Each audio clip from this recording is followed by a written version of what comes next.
있습니다. 다 함께 주악에 맞추어 묵상기도 드림으로 주일 예배 하나님 앞에 올려드리겠습니다.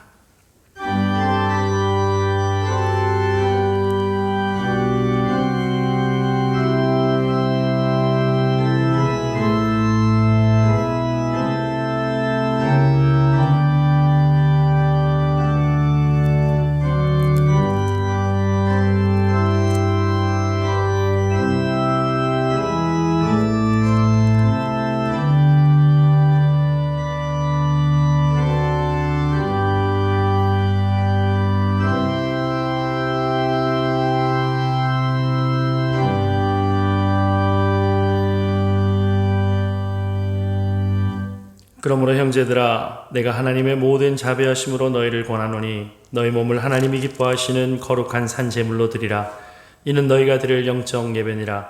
너희는 이 세대를 본받지 말고 오직 마음을 새롭게 함으로 변화를 받아 하나님의 선하시고 기뻐하시고 온전하신 뜻이 무엇인지 분별하도록 하라.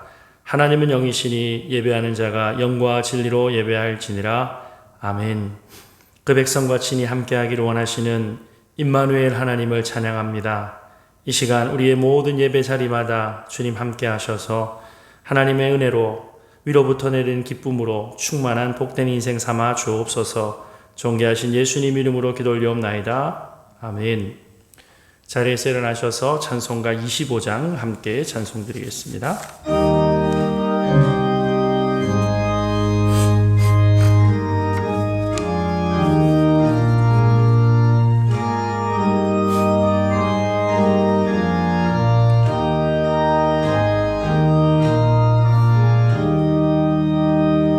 멸류관 벗어서 주 앞에 드리세.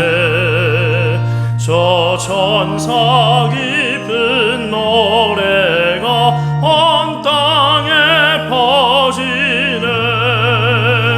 내 혼하게 여서 주 찬송하여라.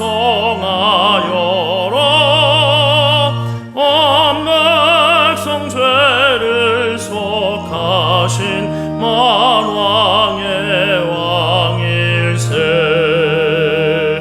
멸류관 벗어서 주 앞에 드리세. 그 손과 몸의 상처가 영광 중 빛나네. 하늘의 천사로 그 영광 보고서 고난의 신비 알고자 믿음 모아도다. 멸류관 벗어서 주 앞에 드리세. 온 세상 전쟁 그치고 참 평화 오겠네.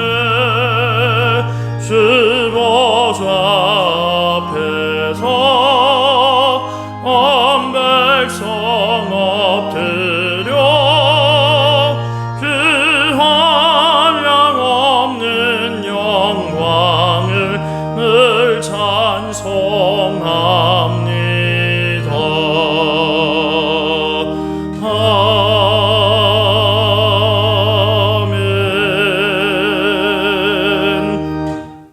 성시교독 교독문 17번 시편 29편 교독하겠습니다.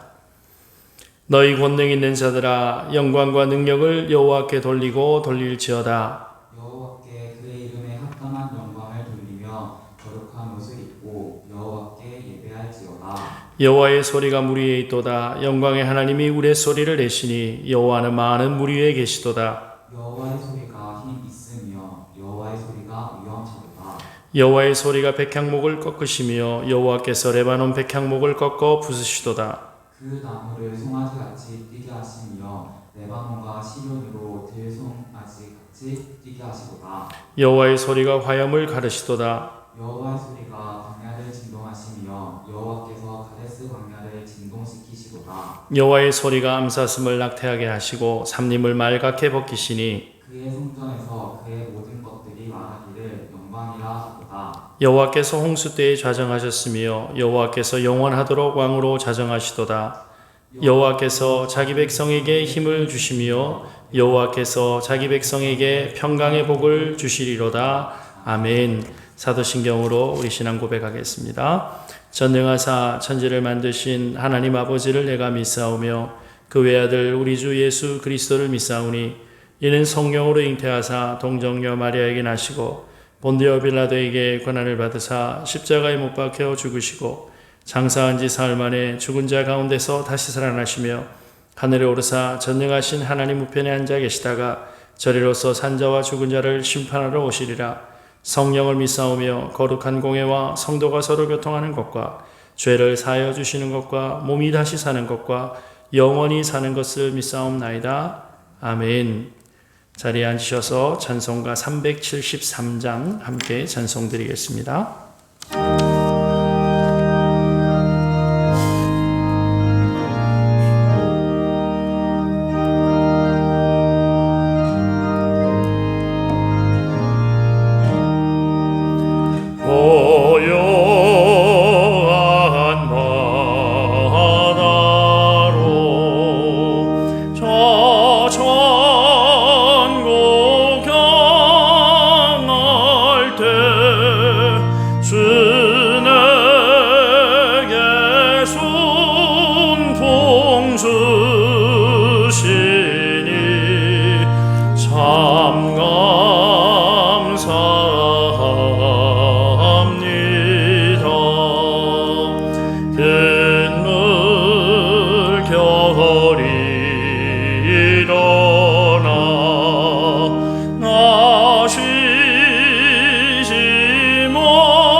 기도드립시다.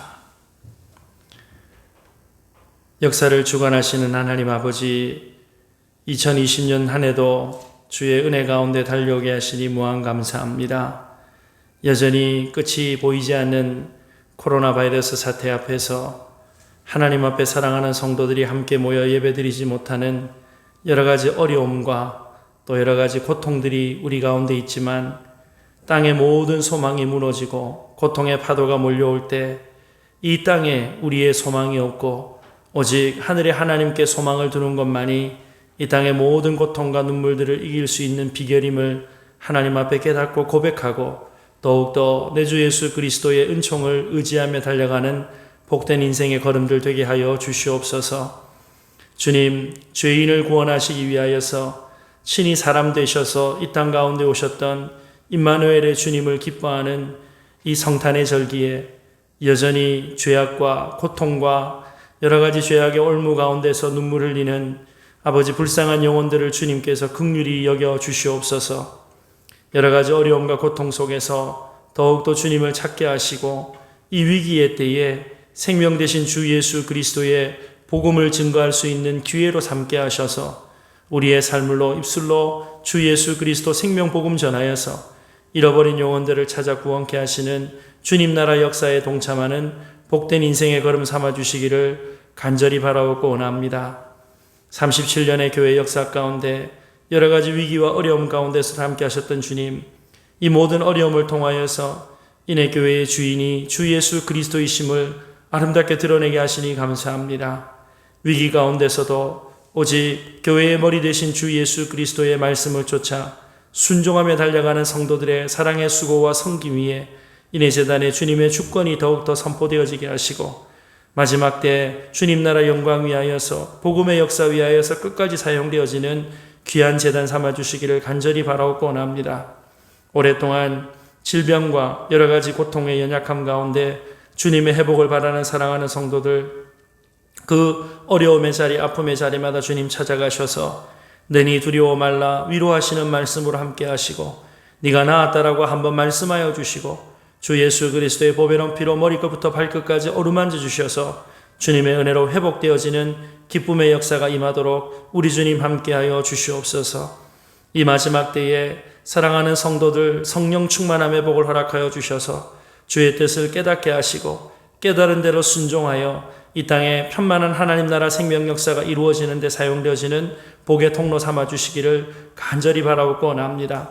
코로나 위기 가운데 수고하는 모든 위정자들을 주님께서 불쌍히 여겨주시고 특별히 방역 일선에서 최선을 다하는 공무원들, 의료진들을 하나님께서 위로하여 주옵소서. 이 어려움도 속히 지나가게 하시고 백신과 치료제도 속히 개발되어지게 하시고 아버지 우리 일생의 정상이 회복되어질 수 있도록 일상의 삶이 회복되어질 수 있도록 우리 하나님 복내려 주시옵소서. 예배의 자리를 사모하며 각자의 처소에서 주님의 은혜를 바라고 모여 함께 예배하는 모든 성도들의 그 자리마다 우리 주님 친히 함께하여 주시고 복음의 말씀을 듣고 그 말씀을 깨달아 순종하는 은혜의 복을 날마다 누리게 하여 주시옵소서. 감사드리옵고 존귀하신 예수님 이름으로 기도 올리옵나이다. 아멘.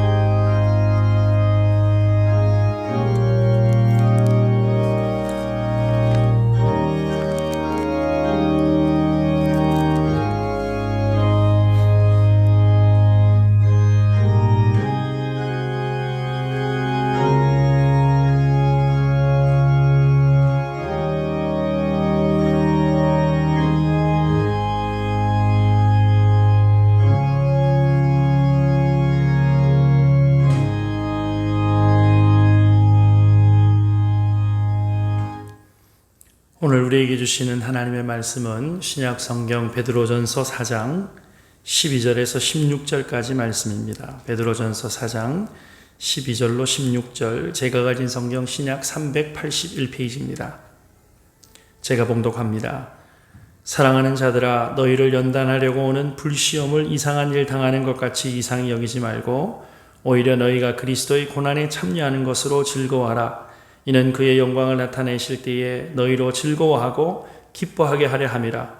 너희가 그리스도의 이름으로 치욕을 당하면 복 있는 자로다. 영광의 영 곧 하나님의 영이 너희 위에 계심이라. 너희 중에 누구든지 살인이나 도둑질이나 악행이나 남의 일을 간섭하는 자로 고난을 받지 말려니와 만일 그리스도인으로 고난을 받으면 부끄러워하지 말고 도리어 그 이름으로 하나님께 영광을 돌리라. 아멘. 교회 소식 전해드리겠습니다.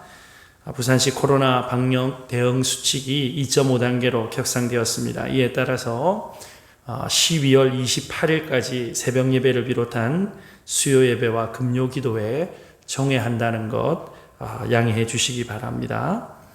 새벽 예배와 수요 예배는 유튜브를 통해서 함께 하실 수가 있습니다. 주일 예배는 비대면 예배 원칙으로 이 영상 예배를 위한 20명 미만으로 진행된다는 것 기억해 주시기 바라고요.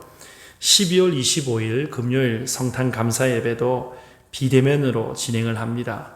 유튜브로 시청하실 수 있는 방법은 추후 공지해 드리겠습니다.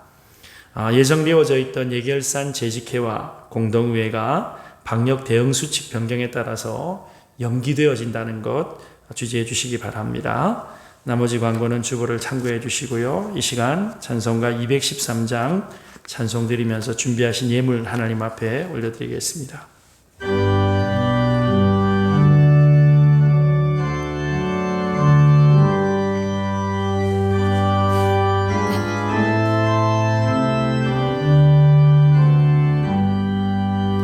나의 생명 드리니 주여 받아주셔서 세상 살아갈 동안 찬송하게 하소서. 손과 발을 들이니 주여 받아주셔서 주의 일을 위하여 민첩하게 하소서. 나의 음성 들리니 주여 받아주셔서 주의 진리 말씀만 전파하게 하소서. 나의 보아 드리니 주여 받아주셔서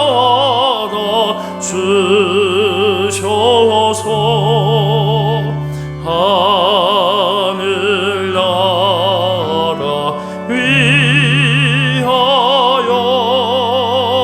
주 뜻대로 쓰소서. 나의 시간 드리니 주여 받아주셔서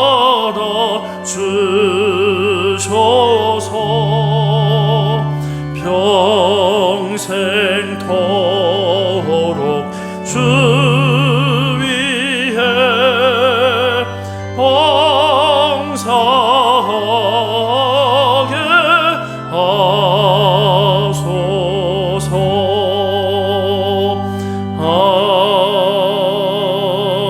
아멘. 우리의 생명 소유 모든 것이 주님의 것임을 고백합니다. 구별하여 드린 손길이 복되게 하시고 이후로 하나님 나라 영광 위하여 이웃을 위하여 충만히 쓰여지는 복의 통로로 사용되어지도록 우리 주님 축복하여 주시옵소서. 어려운 경제 위기 가운데 드릴 것 없어 안타까워하는 사랑하는 성도들 그 마음을 위로하여 주시고 이후로 재분 얻을 권을 허락하여 주셔서 하나님 영광 위하여 마음껏 사용되어지는 복된 인생 되기까지 우리 주님 복 내려 주옵소서. 약속의 말씀 앞에 섭니다. 진리의 성령님 오셔서 깨닫게 하시고 깨달은 대로 순종하여 복을 받는 하나님의 백성 삼아 주옵소서. 존귀하신 예수님 이름으로 기도 올리옵나이다. 아멘. 코로나19 방역 대책이 2.5단계로 격상되어서 우리 성도들과 함께 예배하기 어려운 형편 가운데서도 또 하나님의 은혜를 사모하면서 영상을 통해서 예배의 자리를 지키며 예배하는 우리 모두에게 하나님께서 전화위복의 은혜를 주시기를 예수님 이름으로 축복합니다. 존 파이퍼 목사님이라고 하는 아주 유명한 크리스찬 작가요 영성가가 있으십니다. 이분이 쓰신 책 가운데 오늘을 헛되이 보내지 말라라고 하는 책이 있어요. 여기 보면 이 책에서 저자가 신앙생활하는 그리스도인들을 두 가지 형태로 구분을 합니다. 소위 심장박동형 그리스도인과 아드레날린형 그리스도인 이렇게 구분을 해요. 이게 무슨 말인가 좀 어려운데 이 아드레날린이라고 하는 것이 무엇이냐면 사람이 흥분하게 되면 우리 속에서 이 분출하는 호르몬이에요. 그런데 조금 안정이 되면 심박수가 안정이 되면 금방 사라져 없어져 버리는 것이 이 아드레날린이라고 합니다. 그런데 교회 안에 이런 아드레날린과 같은 그리스도인이 있더라는 거예요. 이런 아드레날린 그리스도인의 특징은요, 굉장히 열정적입니다. 무엇을 하든지 열정적으로 해요. 그런데 문제가 있어요. 단점이 있어요. 그 열정이 오래가지를 못한다는 것입니다. 처음엔 열정으로 최선을 다하고 그것에 집중하지만 어느 정도 시간이 지나면 시들해지고 어느 때는 쳐다보지도 않게 된다는 거예요. 반면에 심장박동형 그리스도인은 어떨까요? 굳은 날이든 즐거운 날이든 슬픈 날이든 기쁜 날이든 남들이 알아주든 몰라주든 여러분 묵묵하게 자기 자리를 지키면서 마치 심장이 우리 죽을 때까지 끊임없이 박동하는 것처럼 자기 사명을 지키는 그리스도인들을 이 심장박동형 그리스도인이다라고 말을 하는 거예요. 여러분, 이 코로나 위기 속에 살아가는 저와 여러분은 기분 따라 환경 따라 변하는 아드레날린형 그리스도인입니까? 아니면 상황과 형편 관계없이 언제나 주님 앞에 신실한 심장박동형 그리스도인입니까? 우리가 하나님을 경외하는 믿음의 백성으로 살아갈 때 정말 언제나 어디서나 끝까지 주님 나라 영광 위하여 충성하는 심장박동형 그리스도인들이 다 되기를 주님의 이름으로 축복합니다. 자, 그런데 내가 심장박동형 그리스도인인가 아드레날린형 그리스도인인가 구분할 수 있는 방법이 있습니다. 무엇일까요? 인생의 고난이 딱 찾아오면요, 심장박동형 그리스도인이었는가 아드레날린형 그리스도인이었는가 금방 표가 나더라는 거예요. 여러분, 아드레날린형 교인은요, 고난이 오면 하나님이 나를 사랑하지 않는다, 하나님이 나를 버렸다 이러면서 떠나버리더라는 거예요. 그런데 심장박동형 그리스도인이면요, 고난이 찾아오면 오히려 하나님께 더 딱 달라붙어서 하나님께 더 가까이 나아가서 하나님의 때에 하나님께서 주시는 놀라운 회복을 경험하게 된다는 것입니다. 사실 우리가 신앙생활하면서 제일 풀기 어려운 문제가 인생에 찾아오는 이 고난이라고 하는 주제 아니겠습니까? 여러분, 고난에 대해서 이런저런 말하기는 너무 쉬울 거예요. 하지만 실제로 내 인생에 고난이 찾아왔을 때 이 고난을 받아들인다, 고난을 견딘다, 여러분 여간 어려운 일이 아닌 것입니다. 한국 교회에서 존경받던 돌아가신 고 옥하는 목사님 쓰신 책 가운데 고통에는 뜻이 있다라고 하는 책이 있어요. 그 책에 보면 고난을 어떻게 정의하는가, 고난은 변장된 축복이다 이렇게 정의를 내려요. 고난은 변장된 축복이다. 무슨 말인가? 겉으로 고난처럼 보이지만 사실은 하나님께서 이 고난이라고 하는 통로를 통해서, 고난이라고 하는 시간을 통해서 축복을 그 성도의 삶 가운데 안겨다 주시더라는 거예요. 그래서 이 고난이라고 하는 것이 변장된 축복이다라고 말을 하는 것이죠. 그래서 고난이 크냐 적으냐, 감당할 만하냐 못하냐 그 문제가 아니라 이 고난을 맞이하는 성도의 마음 자세, 태도가 중요하더라는 것입니다. 사랑하는 여러분, 고난이 축복이라고 하는 사실을 믿으십니까? 고난이 변장된 축복이라고 하는 사실에 아멘 하실 수 있습니까? 그렇다면 여러분 정말 금보다 귀한 믿음의 사람이에요. 오늘 본문에도 보니까 13절에 오히려 너희가 그리스도의 고난에 참여하는 것으로 즐거워하라. 이는 그의 영광을 나타내실 때에 너희로 즐거워하고 기뻐하게 하려 함이라 라고 말씀을 해요. 자, 여기 보니까 고난을 어떻게 여기라고 말씀합니까? 고난을 즐거워하라 라고 말씀을 해요. 자, 그런데 여러분 한번 곰곰이 생각해 보십시오. 고난을 잘 견뎌라, 고난을 참아라, 여러분 이 말이 더 자연스러운 것 같은데요. 고난을 즐거워하라. 여러분 어떻게 고난을 즐거워할 수 있습니까? 오늘 이 베드로 전서가 기록되어진 배경을 한번 이해해 볼 필요가 있어요. 여러분, 지금 사도 베드로의 이 편지를 받고 있는 성도들의 형편이 어땠습니까? 로마 정부가요, 조직적으로 예수 믿는 사람들을 잡아 죽이기 시작하는 거예요. 여러분, 이 핍박 앞에서 예수 믿는다고 신앙 고백하면요, 그리스도가 주라고 고백하면요, 여러분, 일상적인 삶을 할 수가 없어요. 시장에서 장사할 수 없고 취업조차 할 수가 없어요. 여러분, 발각되어지면 원형 경기장에서 짐승의 밥이 되거나 화형의 형틀에 매여야 하는 것입니다. 사도 베드로의 서신이 전달되어졌던 이 소아시아 지역, 그러니까 지금의 이 터키 지역에서 신앙생활하는 성도들은요, 로마의 핍박이 너무 견디기 어려워가지고 실제로 땅을 파고 들어가서 땅 속에서 지하 도시에서 몇 대에 걸쳐서 신앙을 지키며 살아야 했다라고 합니다. 사랑하는 여러분, 고난이 일상이 되어져 버린 이런 현실, 하루하루 생존한다는 것 자체가 거의 기적과 같고 내일이 보장되어지지 않는 낭떠러지 같은 상황에서 어떻게 즐거워할 수 있단 말입니까? 어떻게 기뻐할 수 있단 말입니까? 여러분, 요즘 우리가 맞이한 이 현실이 우리를 다 우울하게 만듭니다. 눈물 짓게 만듭니다. 고통의 한숨 쉬게 만듭니다. 여러분, 되는 게 없어요. 원하는 대로 풀어지는 게 없어요.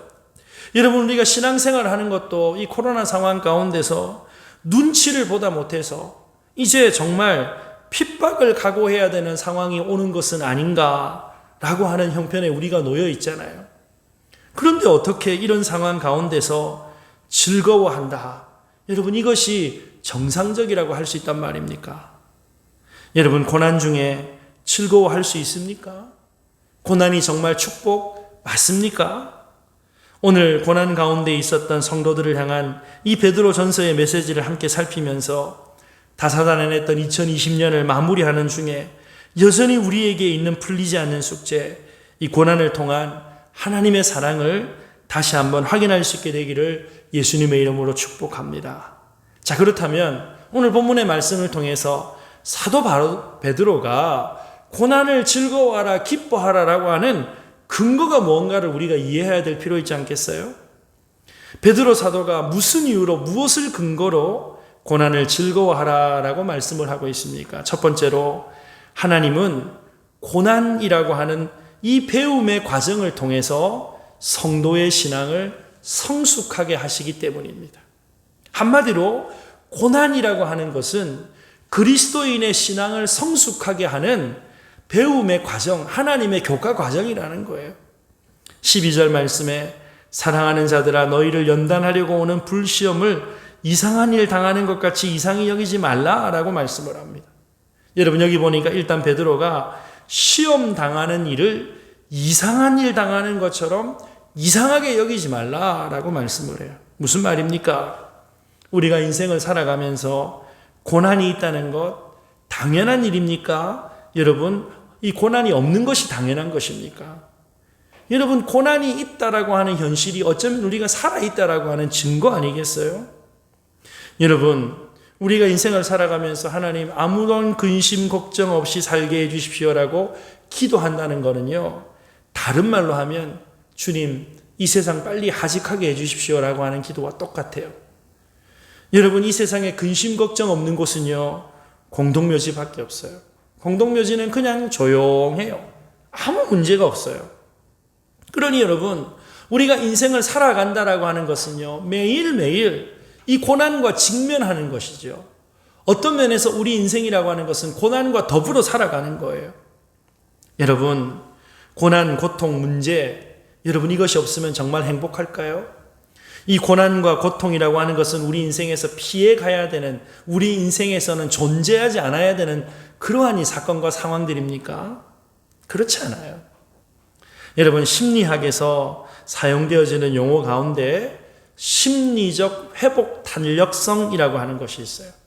이게 무엇이냐면 미국의 펜실베니아 대학의 마틴 셀리그만 교수와 연구진들에 의해서 발표된 것인데요.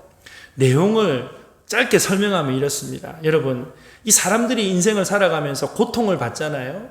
그것이 심리적인 것이든 육체적인 것이든 정신적인 것이든 그것이 무엇이든지 간에 고통을 딱 경험하게 되면 그 고통 속에 머물러 있는 것이 아니라 고통받기 전에 원상태로 돌아가려고 하는 복원력이 우리 안에 있더라는 거예요. 복원력이. 그래서 여러분, 감정적으로 저 밑바닥까지 떨어져도요, 여러분 탄력 좋은 이 테니스 공을 땅바닥에 땅 치면 탄력 때문에 탕 하고 튕겨 올라가잖아요. 그래서 여러분, 우리 이 육체 가운데, 우리의 이 심리, 마음 가운데, 우리의 이 영혼 세계 가운데 이처럼 이 고난을 딱 경험하게 되면 고난을 뚫고 튀어 올라가려고 하는 이 탄성이 있더라는 거예요. 그것을 회복 탄력성이라고 얘기해요. 회복 탄력성. 자, 그런데 여러분, 물체마다 탄력이 다른 것처럼 사람들도요, 이 탄력이, 탄성이 다 다르다는 것이죠. 여러분, 역경으로 인해서 밑바닥까지 떨어졌다가도 강한 회복 탄력성을 갖고 있는 사람은 뛰어 올라오는데 어느 정도로 뛰어 올라가는가? 원래 있었던 위치보다 더 높게 뛰어 올라가더라는 거예요. 그리고 돌아오는 시간이 사람마다 다 다르는데 이 회복되어지는 사람, 이 시간이 빠른 사람이 어떤 사람인가? 여러분, 과거에 상처, 절망, 고통을 자주 경험해본, 극복해본 경험이 있는 사람은 이 심리적 탄력 회복성이 훨씬 더 높더라라고 하는 겁니다. 그러니까 여러분, 이렇게 생각하시면 돼요. 우리 축구 선수들이 여러분 전지훈련 갈 때 일부러 여러분 해발 고도가 높은 도시에 가서 훈련을 하잖아요. 육상 경기하는 선수들도 일부러 해발 고도가 높은 곳에 가가지고 여러분 훈련을 해요. 여러분, 이 고도가 올라갈수록 여러분, 이 산소 포화도가 낮은 데서 여러분 운동을 막 해가지고 여러분 이렇게 힘을 길러오면은요, 여러분 지대가 낮은 데 오면은 막 날아다닌다고 하잖아요. 그것과 똑같은 거예요. 그래서 여러분, 우리가 좋은 환경, 좋은 조건 가운데 있으면요, 이 심리적 회복 탄력성이라고 하는 것이 여러분 이 기능이 발휘가 되지 않아가지고 조금만 힘들면 넘어지고 자빠지고 일어나지 못한다는 거예요. 여러분, 쉬운 예로 아이들을 키울 때 한번 생각해 보십시오. 여러분, 아이들 키울 때요, 여러분 그냥 처음부터 모든 것들을 오냐오냐 다 해주면요, 아이들이 넘어져서 스스로 일어나는 힘을 여러분 그 어떤 그런 과정을 배우지를 못해요. 여러분, 아이들을 이렇게 데리고 손잡고 걸어가다가 여러분 지 혼자 걷겠다고 막 뛰어가잖아요. 막 뛰어갈 때 여러분 돌불이나 이런 데 탁 걸려서 넘어지면요, 아이들이 넘어져가지고 일단은 어디를 쳐다봅니까? 일단은 엄마 아빠를 쳐다봐요. 멀쩡하던 놈들이요, 엄마 아빠하고 눈이 딱 마주치는 순간 으앙하고 운다고요. 으앙하고 운다고요. 여러분, 그때 어떻게 해야 되는가? 괜찮아, 일어나 얘기를 해야 돼요. 괜찮아, 일어나. 그래가지고 한만 울어봐도 엄마 아빠가 이렇게 줄게 뭐 이렇게 그게 안 보인다 그러면요, 툭 털고 그냥 일어나는 거예요. 여러분, 우리 인생에 맑은 날씨만 있다면 어떻게 될까요? 여러분, 우리 인생에 비 안 오고 맑은 날씨만 있다면요, 그건 사막이 되는 거예요. 사막이. 그렇지 않습니까? 여러분, 우리 인생에 시련이 있고 고난이 있다는 것은요, 우리가 죽은 자처럼 병든 자처럼 사는 것이 아니고 우리가 살아있다라고 하는 반증이라고 하는 사실을 우리가 꼭 기억하게 되기를 바랍니다. 그래서 12절에서 고난을 만났는가, 이상한 일 당하는 것처럼 이상히 여기지 말라.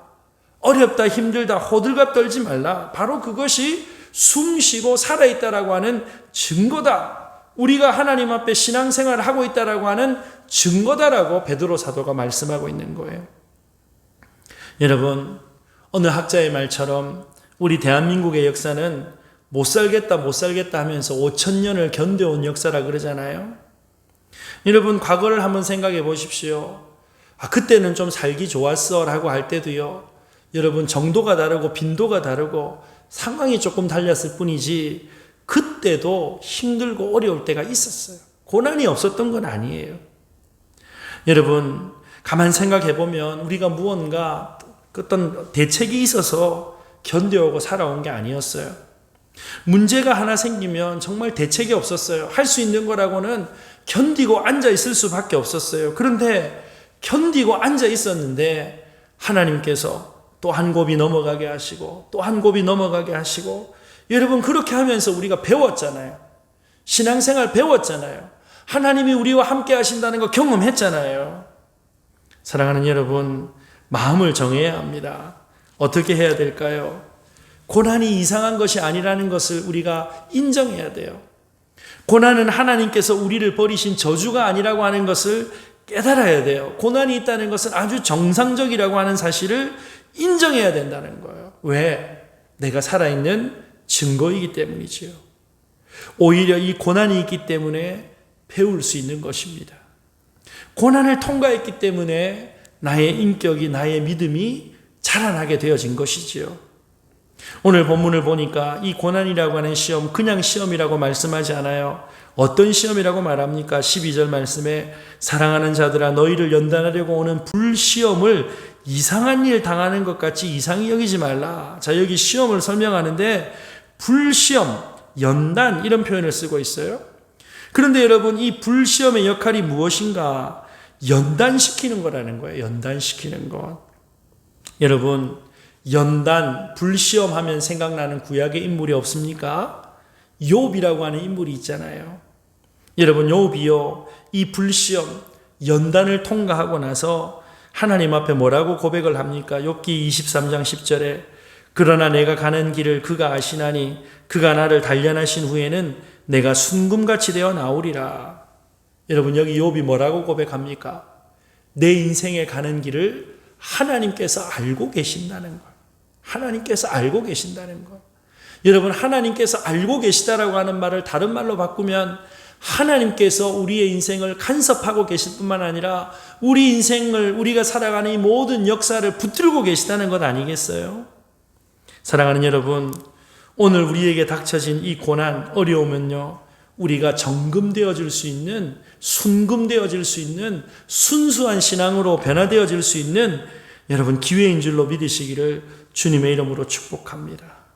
여러분, 오늘 우리 인생에 찾아온 이 불시험의 연단을 통과하고 나서 정금처럼 변화되어져서 하나님 나라 영광 위하여 아름답게 사용되어지는 복된 저와 여러분들이 되시기를 주님의 이름으로 축복합니다. 여러분, 고난은 배우고 성숙할 수 있는 기회입니다. 이런 이유를 알기 때문에 베드로는 고난을 즐거워하라라고 명령하는 거예요. 고난을 통해서 당신의 자녀를 더욱 강건하게 성장시키시고 마침내 정금과 같은 하나님 나라 일꾼으로 세우시는 이 하나님의 계획을 인정하고 하나님 앞에 내어드리고 맡겨드리는 복된 저와 여러분들이 되시기를 주님의 이름으로 축복합니다. 자, 그런데 베드로 사도가 우리가 마땅히 하나님의 백성으로 이 땅을 살아가면서 여러 고난들이 있는데 그리스도인으로서 받아도 되는 고난이 있지만 받아서는 안 되는 고난도 있다라고 말씀을 해요. 둘째로 여러분, 하나님께서 기뻐하시는 고난은 그리스도의 영광을 위한 고난이다라고 하는 것을 기억해야 됩니다. 여러분, 이 14절 말씀을 한번 읽어봅시다. 너희가 그리스도의 이름으로 치욕을 당하면 복 있는 자로다. 영광의 영 곧 하나님의 영이 너희 위에 계심이라. 자, 여기 보니까 어떻게 하면 복 있는 자라고 말씀합니까? 그리스도의 이름으로 치욕을 당하면 복 있는 자다. 예수 이름 때문에 예수를 바로 믿기 위하여서 고난당하면 복 있는 자다라고 말을 해요. 그런데 절대로 받아서는 안 되는 고난이 있대요. 15절에 너희 중에 누구든지 살인이나 도둑질이나 악행이나 남의 일을 간섭하는 자로 고난을 받지 말려니와 라고 말씀을 해요. 무슨 말입니까? 세상 속에 살아가면서 뒤섞여 버려가지고는요, 성도답게 살지 못해서 당하는 고난, 죄 짓고 타협하면서 살면서 당하는 낭패, 너무 약해서 이 세상에서 치이는 고난, 이런 것들은 축복이 아니라는 거예요. 그런 모습에서 벗어나야 된다라고 말씀하고 있는 것입니다.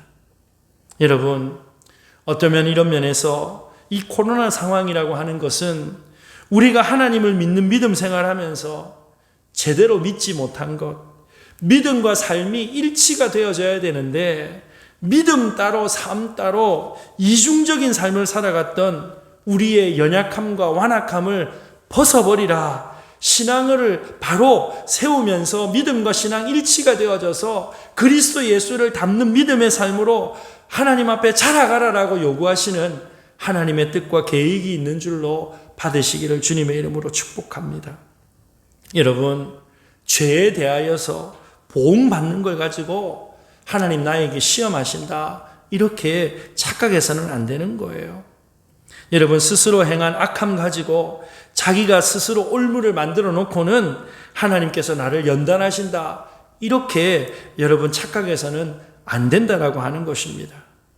사랑하는 여러분, 축복이 되는 고난은요, 적어도 어떤 수준에 들어가야 하는가? 16절 말씀, 만일 그리스도인으로 고난을 받으면 부끄러워하지 말고 도리어 그 이름으로 하나님께 영광을 돌리라 라고 말씀을 해요. 무슨 말입니까? 그리스도인으로 고난을 받으라, 다른 말로 하면 그리스도인답게 고난을 받으라는 것 아니겠어요? 그리스도인답게 살다가, 그리스도인답게 증거하다가, 그리스도인답게 정직하다가 당하는 고난, 여러분, 예수 바로 믿으려고 하다가 당하는 손해, 여러분, 이런 고난을 당했다면 그것은 부끄러운 것이 아니라는 거예요. 그것을 통해서 하나님께 영광 돌릴 수 있다라고 말씀하고 있는 것입니다. 사랑하는 여러분, 죄악된 세상 가운데 우리가 한 사람의 그리스도인으로 살아갈 때 손해봐야 되는 것들이 참 많이 있어요. 내 고집도 내려놔야 되고요, 내 성질도 죽여야 되고요, 어떤 면에서 내가 잘하는 것, 내가 좋아하는 것, 내가 아끼던 것까지 포기해야 될 때가 있어요. 그런데 여러분, 하나님 나라를 위해서 포기했습니까? 교회를 위하여서 내려놓았습니까? 성도들을 위해서 헌신했습니까? 여러분, 바로 그것이 오늘 베드로 사도가 말하고 있는 하나님께서 축복하시는 고난인 줄로 믿으시기를 주님의 이름으로 축복합니다. 왜 그렇게 해야 합니까? 디모데후서 3장 12절에 무릇 그리스도 예수 안에서 경건하게 살고자 하는 자는 박해를 받으리라. 여러분, 경건하게 살고자 하면요, 박해를 받는다라고 말씀을 해요. 이 말을 뒤집으면 그저 세상에 뒤섞여서 대충 살고자 하면 고난도 없다는 거예요. 예수 제대로 믿으려고 하면 고난은, 박해는 당연히 있다는 거예요. 빌립보서 1장 29절에 그리스도를 위하여 너희에게 은혜를 주신 것은 다만 그를 믿을 뿐 아니라 또한 그를 위하여 고난도 받게 하려 하심이라. 여러분, 고난 받지 않는 사람 없어요. 다 고난을 받아요. 앞서 말씀드린 것처럼 고난은 우리가 숨쉬고 살아간다는, 살아있다는 증거라고 했잖아요. 그런데 모두가 다 같은 고난이 아니다라고 말씀을 해요. 그리스도인답게 살려고 일어서면 고난의 수준이 달라지게 되는 것입니다. 신사참배를 끝까지 반대하시다가 순교하셨던 주기철 목사님께서 1940년 여름에 마지막으로 감옥에 갇히시기 전에 당신의 생애 마지막 설교에서 이런 귀한 신앙 고백을 하셨습니다. 주님을 위하여 오는 고난을 내가 피하였다가 이 다음 내 무슨 낯으로 주님을 대하오리이까? 주님을 위하여 이제 당하는 수옥을 내가 피하였다가 이 다음에 주님이 너는 내 이름과 평안과 즐거움을 다 받아 누리고 고난의 자는 어찌하고 왔는가 하고 물으시면 나는 무슨 말로 대답하랴? 주님을 위하여 오는 십자가를 내가 이제 피하였다가 이 다음 주님이 너는 내가 준 유일한 유산인 고난의 십자가를 어찌하고 왔느냐고 물으시면 나는 무슨 말로 대답하랴? 여러분, 이 땅에서 아등바등 나의 유익만을 위해서 복빌고 살다가 그리스도의 나라와 영광을 위하여서 어떤 고난을 받은 적이 없이 주님 앞에 선다면 얼마나 부끄러운 인생이 되겠습니까? 예수님 때문에, 하나님 나라 확장 때문에 기쁨으로 고난에 동참하는 복된 저와 여러분들이 되시기를 주님의 이름으로 축복합니다. 자, 그렇다면 이렇게 고난받으면 고난받는 것으로 그냥 끝날까요? 마지막 세 번째로 그리스도를 위해 받는 고난에는 반드시 하나님의 축복의 보상이 있다는 사실을 기억해야 됩니다. 14절 말씀, 너희가 그리스도의 이름으로 치욕을 당하면 복 있는 자로다. 영광의 영 곧 하나님의 영이 너희 위에 계심이라. 자, 여기 말씀 보니까요, 그리스도의 이름으로 고난을 받으면 복 있는 자다라고 성경이 인정합니다. 그런데 어떤 복을 주시는가? 하나님의 영이 함께 하신다. 하나님께서 친히 임마누엘 해주시는 인생이 되신다라고 말씀하고 있는 거예요. 여러분, 처음 시작에 이 고난이 찾아옵니다. 여러분, 고난 때문에 고통당합니다. 우리 속에 분노가 치밀어 오르기도 해요. 그런데 고통과 고난으로 시작되어졌는데 어느덧 시간이 지나 보니까 우리 인생 위에 하나님의 영, 하나님의 영광, 주님의 성령께서 함께 하셨다라고 하는 것을 깨닫게 된다는 것입니다. 내가 고난을 이고 살고 고통의 한 짐을 지고 간다라고 생각했는데, 나 혼자 허덕인다라고 생각했는데, 주님께서 원하시는 고난의 길로 투벅투벅 한 걸음 걸어갔더니 어느 순간 하나님의 영이 우리와 함께 하셨구나, 하나님께서 우리와 함께 하셨구나 깨닫게 되는 줄로 믿으시기를 바랍니다. 여러분, 괜찮을 때, 어려움 없을 때는 잘 몰라요. 그런데 고난의 긴 터널을 지나면서 고난 가운데 하나님께서 우리와 함께 하신다는 것을 발견하는 것, 바로 그것이 우리 인생에 주시는 가장 놀라운 선물이요 축복인 줄로 믿으시기를 바랍니다.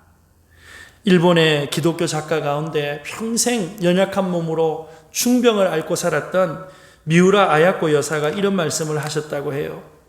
아프지 않으면 드리지 못할 기도가 있고, 아프지 않으면 믿지 못할 기적이 있고, 아프지 않으면 접근하지 못할 성소가 있다. 여러분, 아팠기 때문에 하나님 앞에 더 기도했어요.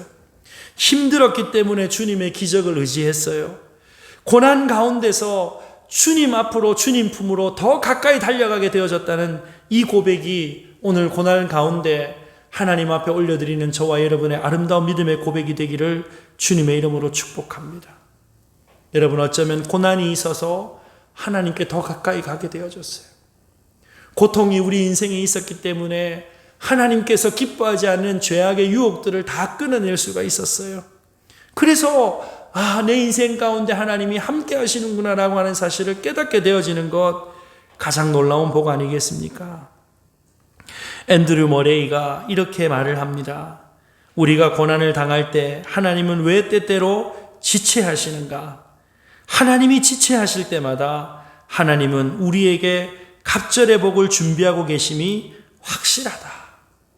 여러분, 하나님께서 지체하시는 시간은 우리에게 갑절의 복을 주시기 위한 준비의 시간인 줄로 믿으시기를 주님의 이름으로 축복합니다.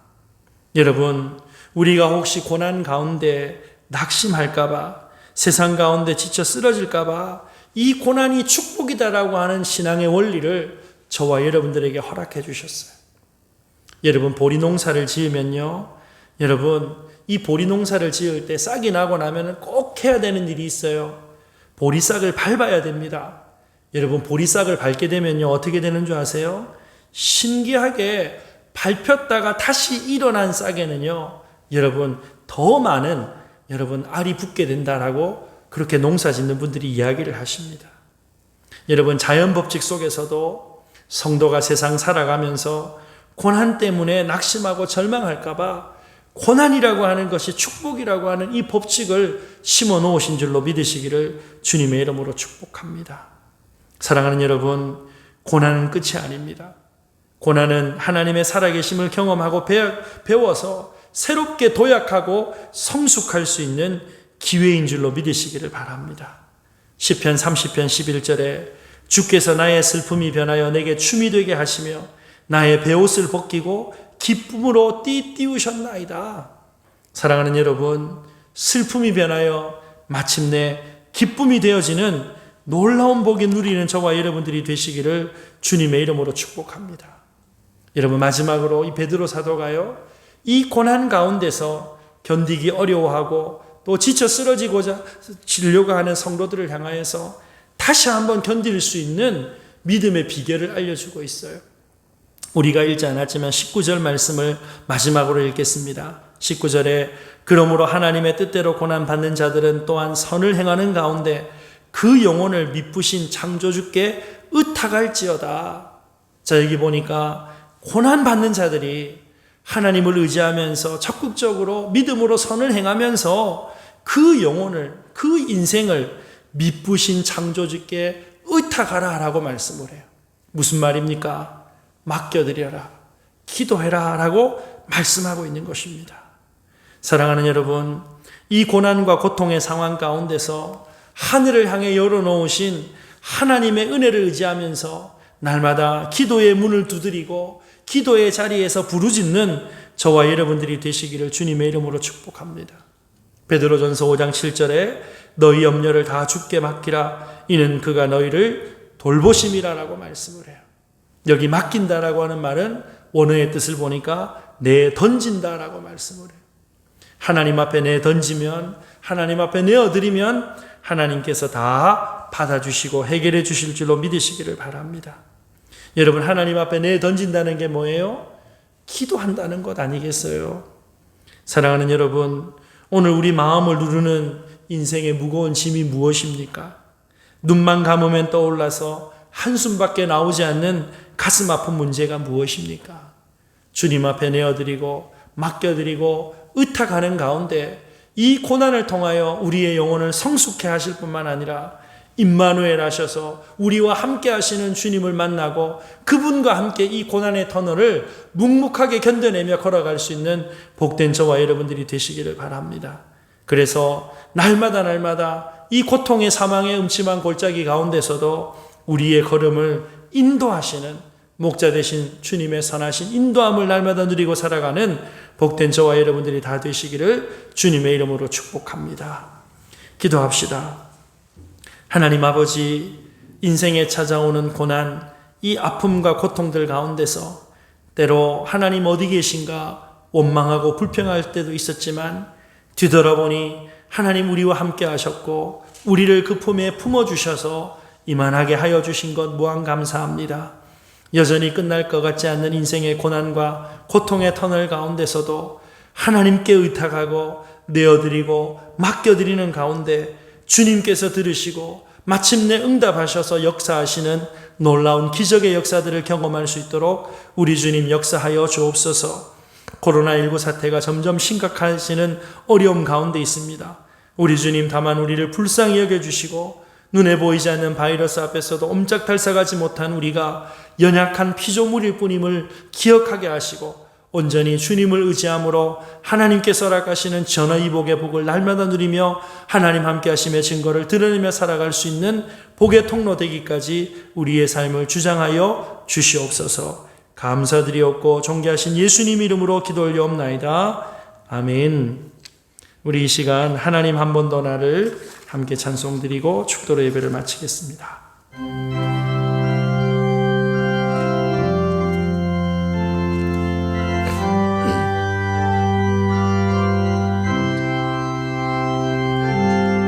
하나님 한 번 더 나를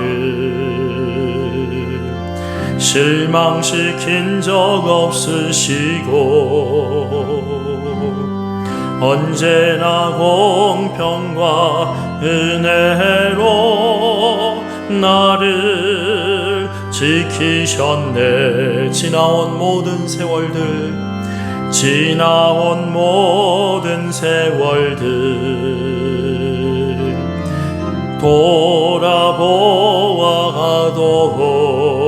돌아보아도 그 어느 것 하나 주의 손길 안 미친 것 전혀 없네. 오 신실하신 주, 오 신실하신 주, 내 너를 떠나지도 않으리라. 내 너를 버리지도 않으리라. 약속하셨던 주님, 그 약속을 지키사 이후로도 영원토록 나를 지키시리라 확신하네. 이후로도 영원토록 나를 지키시리라 확신하네.